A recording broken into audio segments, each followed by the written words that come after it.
लपे आती है दुआ बन के तमन।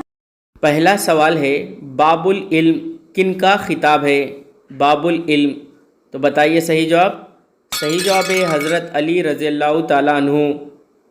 सवाल नंबर 2 है, हुजूर सल्लल्लाहु अलैहि वसल्लम मक्के मुकर्रमा में कितने साल रहे? तो बताइए सही जवाब। सही जवाब है 53 साल रहे। सवाल नंबर 3 है, कुरान मजीद में एक ही सहाबी का नाम है, वो कौन है? तो बताइए सही जवाब। सही जवाब है हज़रत ज़ैद बिन हारिसा रज़ियल्लाहु ताला अन्हु। सवाल नंबर 4 है, ज़ुन्नूरैन किस सहाबी का लक़ब है? ज़ुन्नूरैन, तो बताइए सही जवाब। सही जवाब है हज़रत उस्मान गनी रज़ियल्लाहु ताला अन्हु। सवाल नंबर 5 है, एतिकाफ़ से मुताल्लिक़ अहकामात किस सूरे में हैं? तो बताइए सही जवाब। सही जवाब है सूरे बकरा में है।